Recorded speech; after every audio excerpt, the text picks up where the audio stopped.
Alright, what's up y'all, LakerFan here. As you can see by the title of today's video, we're here to talk about the pros and cons of making a lockdown build in NBA 2K22 Next Gen. So with the title lockdown build, we obviously know it means somebody who upgrades defense, but we're talking about extremely buying into the defensive category and sacrificing in other areas. So we're here to talk about that in today's video. Hope y'all enjoy. If you do, for to drop a like, sub if you're new, turn on the noties, all that good stuff, and like always, try to 1,000 likes. Now, we have what I would like to think is the meta lockdown build in this game. I think 6'5" is by far the best you can get in terms of perimeter defending. You get 93 speed while still being able to max out your perimeter defense and steal if you would like. You're going to see on this one we only upgrade it to 90, but you could get it to 99 if you would like to.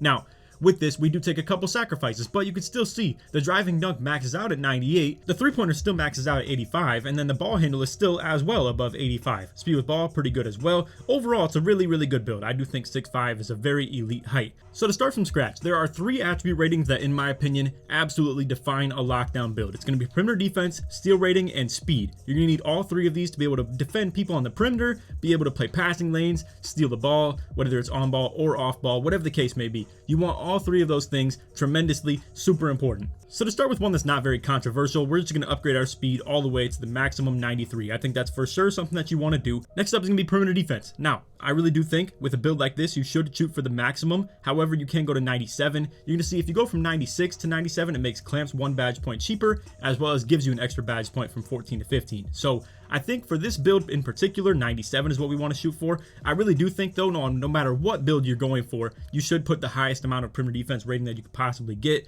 It's good for getting contests, it's good for holding LT and staying with your offensive person that you're trying to defend. Overall, I just think perimeter defense is a very good attribute rating to upgrade. And then for steal rating, I'm shooting for 90 on pretty much every build that can at least get it. So the glitched out 6'9" metric, and then anything that's 6'7" or below. I really do think you should have 90 plus steal on any build that you can possibly get it on. And what that's going to allow you to do is get Hall of Fame interceptor, which is the best defensive badge in the game, bar none. I mean, it's literally just insane the passing lane ability you have with this rating and badge point combined all together. And with this steal rating combined with the Hall of Fame interceptor, you're playing crazy passing lanes. You don't get stunned like crazy either, whether it's on ball or off ball, tapping your X button. It's the best threshold that you can reach in this game, if you ask me. Now, before the patch, like all the way back to patch 1, season 1, things like 99 steal rating absolutely ruled the game. It was crazy how well you could get on-ball plucks and stuff like that, combined with the Hall of Fame pickpocket and then just having 99 steal rating. It was insane. And then if you maybe combine that with Menace too, I really do think Menace played a factor in people getting plucked because it's dropping their attributes if you're guarding them really tightly. So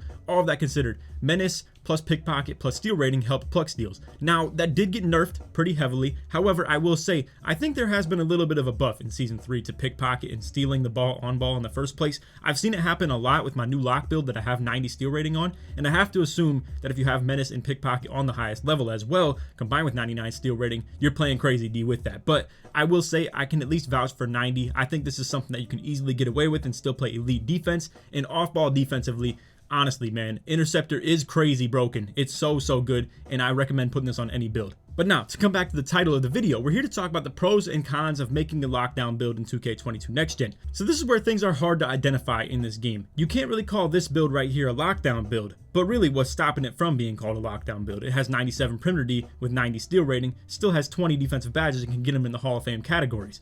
Now, the badge count is one thing that definitely stops us from being considered a lockdown build, if you ask me. You're going to be spending 6 of your points on interceptor, a lot of them on clamps. And then on top of that too, you're not only limited in your badge count, but you're limited in the badges that you can run. So for instance, you don't have intimidator, rebound chaser, rim protector, any chase down artist or anything like that. I think a lot of these badges are very key, so you're going to want to upgrade your block rating. Now, this hardly costs you anything. I don't know why you wouldn't do this on a build like this. You can see your overall goes from a 59 to a 60 while doing this. You even gain 2 defensive badge points as well, and you get the ability to have silver chase down artist, silver intimidator, and bronze rim protector. This goes for really any build in terms of upgrading your block rating if you're above 6'5".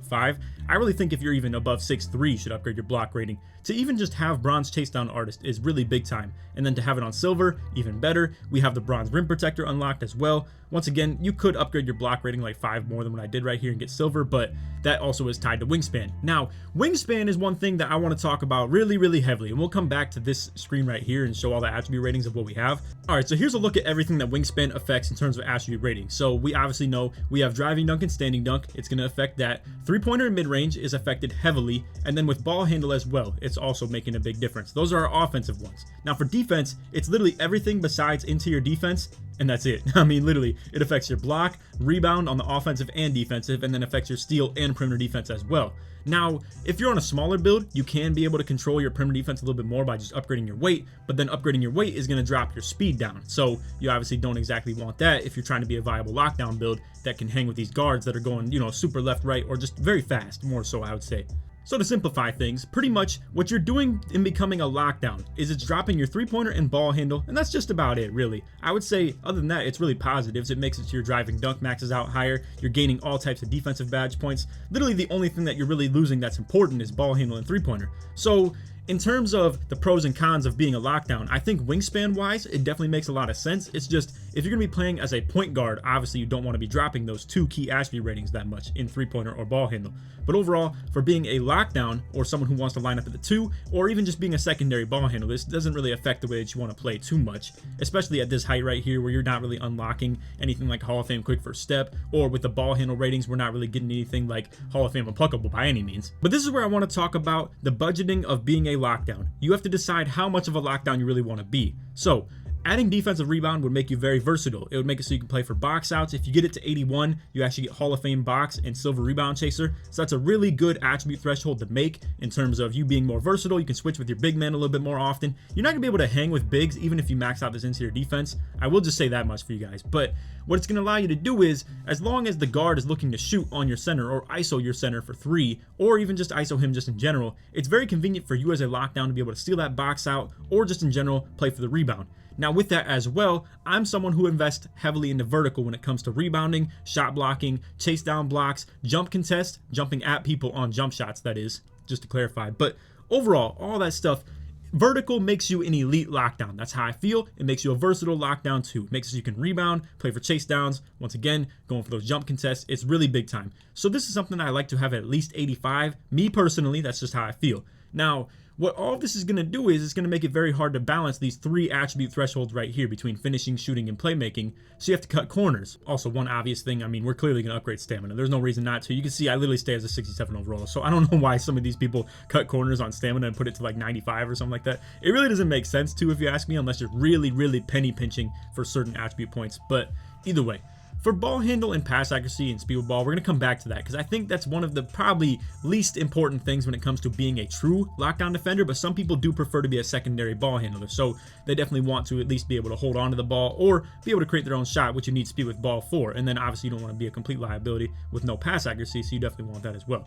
A given though is that if you're playing as a 6'5", unless your name is LakerFan, you're going to upgrade your three-pointer pretty much as high as you can possibly put it. And with this, we have 85-3. It's going to be definitely a threshold that you're very comfortable at. It's going to get you gold catch and shoot, gold corner specialist, gold hot zone hunter. The list goes on and on. It's perfectly fine. I don't think you really need to upgrade your mid-range though. And this is where I'm going to tell you guys, as a lockdown, if you're making this as a literally like you want to be a pure lockdown and be able to do everything defensively that you want to, I think you have to cut corners on mid-range, and you just have to be willing to accept the fact that you're not really going to be taking the ball in your hands too often. And then on top of that too, you're really not going to be going to the mid. I mean, you're either just living by the 3 or living by the dunk, or just spotting up and playing defense and just calling it a day on offense. But this is where we talk about the budgeting of being a pure lockdown. I don't think you guys should upgrade your mid-range super far, other than just what it like literally forces you to do for doing your three-pointer. I think 70 mid is hittable, honestly, and especially with all the shooting badges that you have with 21 of them. And then on top of that too, if you upgrade your mid-range to a certain point, you're going to see the only thing really upgrading is the difficult shots badge and then blinders. Green machine, yes, lucky number 7, yes, but I don't think you're really going to run green machine on anything higher than silver anyway. I don't think you're going to run lucky number 7 on Hall of Fame. And then for blinders, that is the one key badge that you would be able to get with this, but that's kind of subjective to just this build. Not every build that you're going to look at that's a lockdown build is going to have exactly 86 or 87 mid-range. So anyway, we are now looking at all of the essential attribute ratings that you would make for this 6'5" build. Again, this does vary based on whatever build you're going to create, whether it's 6'6", 7, 8, 9, whatever the case may be, or even if you're making a shorter one like 6'3" or something like that. Either way, these are probably the essentials you're looking at. 3-point, perimeter defense, steal. I do think the block is necessary, and I think the defensive rebound will be pretty key as well if you want to be versatile. Speed, 100% you have to upgrade. Me personally, I feel like acceleration is something that I do value myself, but I understand if some people don't want to do it. I mean, it's 3 attribute ratings, and according to the video that 2K Lab just posted as well, they don't really think acceleration deals with off-ball movement very much. It seems as if it's just for the ball handler and when the ball is in his hands. So it's up to you if you want to upgrade that or not. I personally do not want to take that risk when I make builds, so I'm just going to go ahead and just make the acceleration maxed out. I personally do feel like strength does help you on perimeter defense and bumping people as well, so I don't think it's like worth making a burly lock, like something that's like gonna get 60 strength at 6'5". I don't think it makes sense to max out your weight. All you're doing is losing speed, perimeter defense, all types of stuff like that, and speed with ball. So I don't think it's worth upgrading your weight like super high or anything like that, but I do think you do want to max out your strength to whatever you can if you're making a lockdown build. And then once again, we talk about the vertical. I think this is very key for just the versatility or jump contest, whatever the case may be. So now that we have all of the key essentials for being a lockdown, now we're going to talk about the budgeting of everything else. So this is where I personally feel like I think this game just leans toward you not upgrading your driving dunk super far. So I think 65 is perfectly fine. You get the quick drops off 1 for the package. You run bronze limitless takeoff, bronze slither finisher, maybe like some bronze lob finisher, and then bronze unstrippable. Simple as that. And realistically, you're going to be able to dunk the ball when you're open, and you're going to be able to dunk the ball quickly when you're open as well. You're not going to finish contested. That's not what this build is intended to do. And if you are intending to finish contested, you're probably making something more along the lines of a quote-unquote point guard or a two-way build or something like that. This right here, like I said, is a lockdown build. We needed to be able to play elite defense, and with that sacrifice of upgrading things like vertical, etc., defensive rebound, block rating, we're going to need to take a little bit of a hit on the finishing. And once again, for the pass accuracy, you want at least 70, but it's so cheap to get it to 85. I mean, look at this. It literally costs you 1 attribute rating. You go from 90 to 91, literally just like that. 15 points worth of it. You get bullet passer on gold. You definitely want something like that. I'm going to be honest with you guys. Unless you're making that glitched out 6'9", and in which case you probably have to penny pinch really hard. So this is where we talk about, I do also think 85 ball handle is a really good attribute rating to reach as well. I don't think you really need the 86 as this build gets, but it does get the extra baggage point. But here's where we run into problems. So I'm going to upgrade this speed with ball, and I'm going to try and get very high, but this is the problem with it. It only goes to 63 with everything that I just upgraded. If I drop the pass accuracy to like 70, I still can't even get this that high. And then we come back to this driving dunk rating. It is worth to go to the 65 if you ask me. I don't think you should go too much lower than this, but I have played with teammates who have 40. You can get the CJ McCollum dunk package. It still fires off when you're open pretty often, but it's not going to be convenient enough for you to actually like dunk the ball in situations that you probably desperately want to. So now we come back to the vertical conversation, or even the acceleration conversation if you are someone that actually wants to take this off on your build and take that risk. But either way, we come back to the vertical conversation. So if you're not someone who even cares for the jump contest or anything like that in the first place, you can just take this off. But once again, I think it definitely makes you a little bit less versatile in terms of going for those chase down blocks or the rebounding as well. If you want to just play for stealing box outs, it is what it is. Or if you believe in the ability to jump for rebounds even without vertical, that's up to you, man. But overall, I do think it's a very useful attribute rating, and really, like I said, makes you very versatile. But like I said, you have to make a lot of cuts on the defensive end or with physicals if you want to be versatile on the offensive end and be able to ball handle and dunk when you're open with the quick drops off 1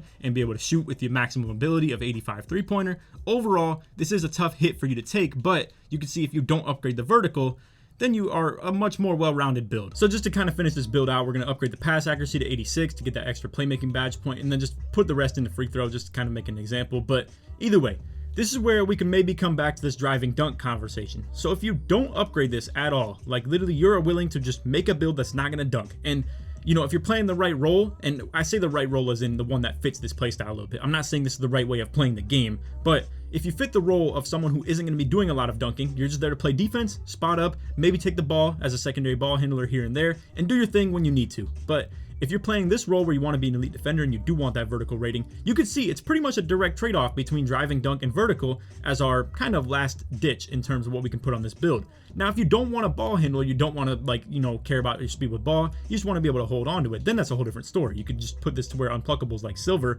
and be able to have 65 ball handle, and then if you don't care about speed with ball either, that's a whole different story. I mean, we don't even have to upgrade that. And then you have a whole lot more you can work with. You could be able to upgrade your driving dunk to like literally contact dunk range, or maybe even the 92 if we want to work for it a little bit. And I just did some cookie cutter stuff right here. I just dropped the acceleration by 2. Once again, I don't vouch for dropping the accel, but I just wanted to make an example. So boom. Now, if you don't really care about speed with ball or anything like that, now you're working with 92 driving dunk, you have 85 3-pointer, you can still pass the ball very viably, and maybe you don't care about this enough, so you just drop it to like 70 and put it somewhere else, but as you can see, it really doesn't contribute very well. I really do think having 85 pass accuracy is just a must-have, because it's so cheap to do. I mean, it literally cannot contribute very well anywhere else. As you can see, it literally gets the speed with ball up by like 13, and at that point, it's not even worth. But again, this is really up to you, and I really do think it's a hard decision for a lot of people to make, and maybe it's why people just give up on lockdown builds in the first place, because it's very hard to make these cuts and figure out where you want to get rid of things, or take that risk of things like acceleration, or maybe you drop your rebound off entirely and you just don't want any of this. And now maybe you could put more into speed with ball, or if you even wanted more steal rating, you could actually max it out at 99, and then boom, the build is maxed just like that. Now, again, whether that's more important to you than 9 steal rating or having literally 81 defensive rebound instead of 25, and overall going to 99 steal with no rebound give us 24 defensive badge points. This one right here, doing it with 90 steal and then maxed out defensive rebound, gives us 26, so it's a couple more. But either way, I do think this is a little bit more viable, more versatile. This is all really just up to you, and I don't know how many times I'm going to say this, but long story short, the whole pro and con of being a true lockdown build in this game is sacrificing offense. That's just what you're going to have to do. You're not just going to conjure up defensive attribute ratings or badges out of nowhere. You're obviously going to have to take away from your offensive ratings. And in the situation of what we're showing you right here, we're completely taking away from speed with ball and taking away from ball handle. So now you're not really a viable build outside of playing 3v3 or really just playing like maybe even pro-am. I don't even know if this is really a viable pro-am build though. Once again, I really wouldn't vouch for having 0 speed with ball. It's really brutal if you ask me. And then once again, we come back to this example right here where maybe you don't have contested finishing ability, but you can still dunk when you're open and very viably, but then you're lacking that vertical rating. So this is all up to you. I just wanted to talk on this video talking about the pros and cons of making a lockdown and kind of just showcase this 6'5" right here in different ways that you can upgrade it. And long story short, we could show multiple different builds right here, but that would just, you know, extend the video to a point where I don't really think it needs to be.